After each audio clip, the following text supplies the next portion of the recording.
اهلا وسهلا بكم. اذا كما قريتوا هو انه كاين واحد التهجم كبير جدا على الامارات من طرف شرذمه العصابه الحاكمه في الجزائر.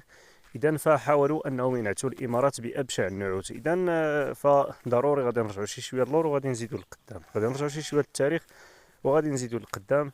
فالجزائر هي واحد الدوله عانت الضغط العثماني وما قدرش تخلص منه، ثم جاء الضغط الفرنسي كذلك هو اللي صنع لنا الشرذمه اللي كتسمى بالجزائر. رغم أنها تسبح فوق أنهار من البترول إلا أنها تعاني وتعيش الفقر بكل تجلياته. وما زال الرئيس كيناقش الطوابير وكيناقش اللوبيا والعدس وكيناقش الأزمات التي لا يناقشها رئيس البلدية في الدول الأخرى.